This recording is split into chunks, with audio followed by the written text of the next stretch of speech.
Back in 1957, Fiat launched this, the original 500. Arguably the most important car in the firm's history, it was the car that got Italy moving after the Second World War. And now, to celebrate the model's 50th anniversary, Fiat has launched this, the new 500. It's cute, it's retro, and Fiat claims it's going to revitalise the brand, taking it forward into the 21st century.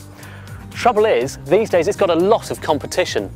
There are city cars such as the Toyota Aygo, small sports hatches like the Suzuki Swift and the Ford Sport Car.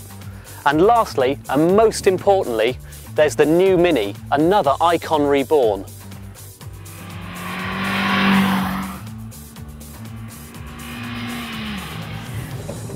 So here we are in the 500, and what we really want to know is what it's like to drive. Well, first impressions are really good. From the moment you get in, you have this nice light and airy cabin. It's got a nice bold strip of plastic across the dashboard.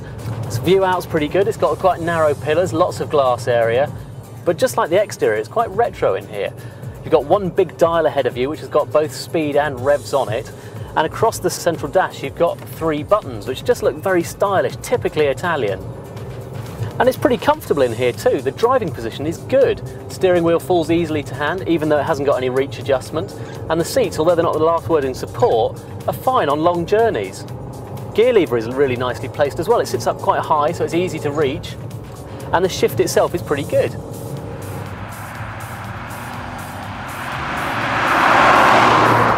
And then we come to the driving.